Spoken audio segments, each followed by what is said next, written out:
let's talk about a communication superpower that almost everyone completely overlooks.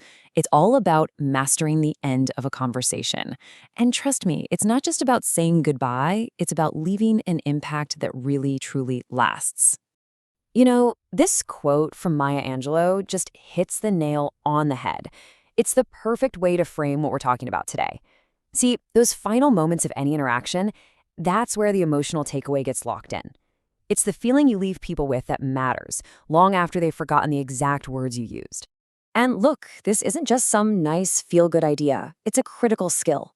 The way you end a conversation is literally the difference between being just another person someone spoke to today and being someone they actually remember, respect, and want to connect with again. It's a simple shift, but it can absolutely transform your relationships, both personally and professionally. Okay, so first things first, let's dig into this massive mistake, this forgotten conversation killer that almost all of us make without even realizing it. So, get this. There's a story about a negotiator named Raj who used to end these really important meetings by just saying, "That's it." And you know what happened? He'd get ghosted.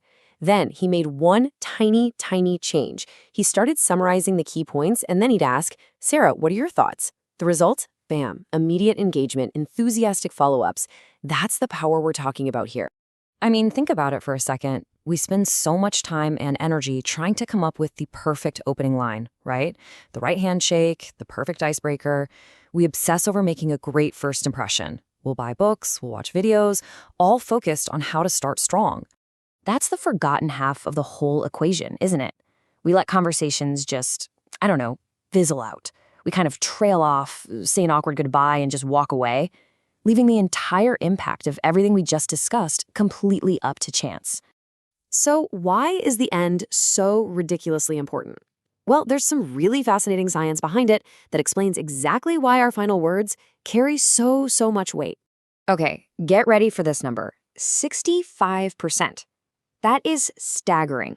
Research on memory, things like the Ebbinghaus forgetting curve, shows that if you have a strong intentional ending, you can boost how much someone remembers from your conversation by up to 65%. Think about that. More than half of your message's staying power comes from how you wrap it up. And it's all because of this cool psychological principle called the peak end rule. See, our brains don't record conversations like a video camera playing back every single second. Instead, we create a little highlight reel, and our memory grabs onto two key moments, the point of the most intense emotion, good or bad, and the very, very end. And the consequences of this are, well, they're huge. You could have the most brilliant, insightful conversation, but if you end it weakly with a, "Well, see ya," that's what people remember. But the flip side is also true. A really powerful ending can actually rescue a kind of mediocre conversation, lifting the entire memory of it. Your final words literally become the legacy of that whole interaction. So what do we do about this? What's the solution? We need a simple, repeatable technique to make our endings powerful every single time. And honestly, it all comes down to one incredibly effective question. This is it. That's the question. Simple, open-ended, and just profound. What are your thoughts? These four little words are an absolute game changer for ending conversations with real impact. Let's break down exactly why. So, why is this so powerful? Well, first off, it gives the other person ownership. People are just way more likely to commit to an idea that they feel they helped create. Second, it creates real engagement. You're not just telling them what to do, you're inviting them to contribute. And finally, it builds trust. It's such a clear signal that you actually respect their opinion and you value what they have to say. I mean, the difference is just night and day, right? A one-sided close, that's a monologue. It's a command. But an engaging close, that turns a monologue into a partnership. It opens the door for real buy-in, real connection. It creates a completely different dynamic. Okay, and here's a super important pro tip. After you ask the question, you have to do the hardest part. Just be quiet. Pause.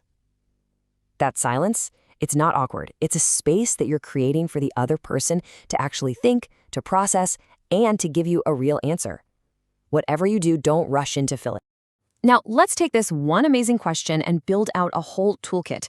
Because while what are your thoughts is fantastic, there are other techniques you can combine with it so you can end any conversation with total confidence and clarity. So here are 4 powerhouse techniques to add to your arsenal. First, summarize the key points. This just helps lock in the main ideas for everybody. Second, always try to end on a positive note. Remember, that feeling is what sticks with people. Third, you can try using an open loop, kind of hinting at a future conversation to build some anticipation. And finally, express genuine appreciation. A simple, sincere thank you can do wonders for a relationship. Okay, let's get super practical. How do you actually say this stuff?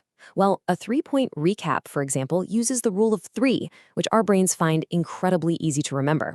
And something like the action plus ask, that gives a clear next step, but it still invites their input. This is how you really drive action and get that follow-up. All right, listening to all this is one thing, but actually doing it is where the learning really happens. So let's turn all this knowledge into a real skill with a simple challenge you can start, like, today. So here's your mission. Day 1, just end 3 different conversations with, what are your thoughts? That's it. Day 2, practice summarizing 3 key points in 2 different conversations. And on day 3, you're going to put it all together. Do a quick recap, say their name, ask the question, and then use that powerful pause. I want you to actually notice the difference it makes. Okay, so let's just quickly recap the big takeaways here. Number 1, the end matters most. The peak end rule proves it. Number 2, your go-to tool is the question, what are your thoughts? Because it shifts ownership. Number 3, always close with both clarity and positive emotion. And finally, none of this matters unless you practice, so please take that 3-day challenge seriously. You know, when it all comes down to it, this is about a choice. The way you end any interaction literally defines how people see you and remember you. It shapes your relationships, your influence, everything. So the real question I want to leave you with is this. What impression are you going to choose to leave?